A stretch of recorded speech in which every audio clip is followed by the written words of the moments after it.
মিলিকে মারার চেষ্টা করলে মেনকাকে অ্যারেস্ট করলো পুলিশ এবং রানা সব ভুল বুঝতে পেরে তার কাছে গিয়ে ক্ষমা চাইল।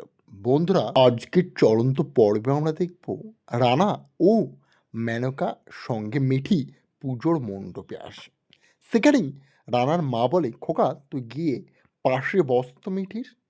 প্রথমে একটু হিচকিটাক করে রানা, কিন্তু মায়ের কথা কি আর ফেলতে পারে ছেলে? চলে যায়, গিয়ে পাশে বসে।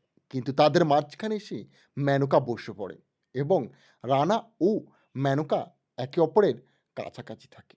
রানা মেনকাকে টপকে তাদের মাঝখানে গিয়ে বসে। আর মেনকা বলে, তুমি যতই চেষ্টা করো রানা, পারবে না আমার সাথে। আমি মিটিকে সারা জীবনের মতো শেষ করব বলে পদ বানিয়ে নিয়েছি। ওর মাথায় কাঁকড়া পিছে ১০০টা আমি ধরিয়ে দিয়েছি। এবার মিটিকে কুরে, কুরে খাবে এবং ওকে মৃত্যুর দোরগোড়ায় নিয়ে চলে যাবে। ওই কাঁকড়াগুলো সব, আর কেউ বাঁচাতে পারবে না। রানা, তোমার আর আমার মাঝখানে মিটি এবার থাকবে না। মিটি প্রণাম করে আনমনে। এদিকে সব কিছু দূর থেকে লুকিয়ে, লুকিয়ে মেনকা লক্ষ্য রাখতে থাকে। আর মিটি ধীরে, ধীরে মাথাটা কেমন চলকাতে থাকে।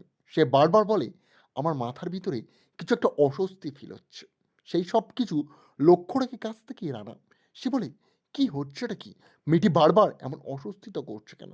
এদিকে কাঁকড়া বিচিগুলো কামড়ানো শুরু করে ধীরে, ধীরে মিঠির মাথায় এবং মিঠির ঘাড়ে। এমনভাবে কামড়ানো শুরু করে মিঠির মাথা থেকে, ঘাড় থেকে আস্তে, আস্তে বেয়ে আসতে থাকে তার ভেতরে রক্ত সব।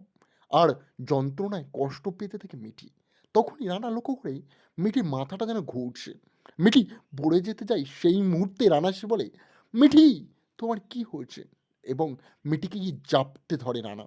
বলে, মিঠি ওঠো, মিঠি ওঠো, তোমার কিচ্ছু হয়নি মিঠি, চোখ খোলো, তোমার কিচ্ছু হবে না, তোমার রানা এখানে আছে। মিঠি বেহুঁশ হয়ে যায়। তার চোখ মুখ কেমন যেন ঘুরতে থাকে। সেই সব দেখে রানা ভয় পেয়ে গিয়ে বলে, কি হলোটা কি? সঙ্গে সঙ্গেই রানার মা পাশে এসে বলে, মেয়েটার সাথে কিভাবেই বিপদ ছাড়ছে না, কেউ একজন শয়তানি করছে। তখনই তার মামি বলে, আরে এর তো শ্বাস চলছে না, এই নারী খুঁজে পাচ্ছি না আমি, মনে হচ্ছে মারা গিয়েছে। তখনই রানা তার মাথায় রক্ত লেগে যায় হাতে এবং সেই রক্ত বয়ে মিঠির স্মৃতিতে পড়ে যায়। মিঠির স্মৃতিও সঙ্গে সঙ্গে লাল হয়ে যায়। আর মিঠিকে আপন করে নেয় রানা। আবারও যেন মনে হয় সেই ভালোবাসা ফেরত পেয়ে অবশেষে মিঠির আবারও ধীরে ধীরে জ্ঞান ফিরতে থাকে। আর এদিকে সব কাঁকড়া বিছে দেখতে পেয়ে যায় তার মা এবং বলে, কাঁকড়া বিছিগুলো তোল তাড়াতাড়ি। সঙ্গে সঙ্গে রানা তার বউকে বুকে জড়িয়ে নেয়। আর এদিকে একটা একটা করে সমস্ত কাঁকড়া বিচি মিঠের মাথা থেকে বেছে বেছে বার করে তারই দাদা। আর বলে, এ কী ক্ষতি করলো, কে দিয়েছ ওর মাথায় এতগুলো কাঁকড়া বিছে? একটি কাঁকড়া বিছে ঢুকলে মেনে নেওয়া যেত, এইগুলো বাড়ির কারো শয়তানি করছে, আমরা বুঝতে পারছি। তখনই মিঠিকে জড়িয়ে ধরে রানা বলে, তোমার কোনো ক্ষতি হতে দেবে না, তোমার রানা এখনো বেঁচে আছে, তোমার একটিও ক্ষতি হতে দেবে না। আর বাড়ির ব্যক্তিগণ ফোন করে ডক্টরকে আর বলে, ডক্টরবাবু শীঘ্র আসুন। এদিকে রানা মিটিকে কোলে তুলে নিজেই হসপিটাল নিয়ে যাবে বলে। বাড়ির লোকজন বলে, ডক্টর যখন বাড়িতে আসছে ওকে বাড়িতেই চিকিৎসাবিদ কর, চিন্তা নেই, সব সুস্থ হয়ে যাবে। এদিকে মেনকা দেখে বলে, পথের কাঁটা সরাতে বেশিক্ষণ লাগলো না, ও আমার নামে এভিডেন্স জোগাড় করেছিল। ও কি করে ভাবলো আমি ছেড়ে দেবো? সব প্রমাণ আমি নিজে শেষ করে ফেলেছি। মিটি, এবার এই পেন ড্রাইভ প্রমাণ সব তোমার কাছেও থাকবে, তুমি কিচ্ছু করতে পারবে না। এদিকে মিটিকে ডক্টর দেখে মিটি ধীরে ধীরে সুস্থ হয়ে যায়। মিটির জ্ঞান ফেরে। আর মিঠি বলে, এই দেখ পেন ড্রাইভটা, পেন ড্রাইভটা কোথায় গেল? পেন ড্রাইভটা তোকে খুঁজে পাচ্ছি না আমি, কেউ কি নিয়ে চলে গেল? উল্টো দিকে আমরা দেখবো দেখানো হয় রানাকে ঘরেতে দুধ নিয়ে যাওয়ার জন্য।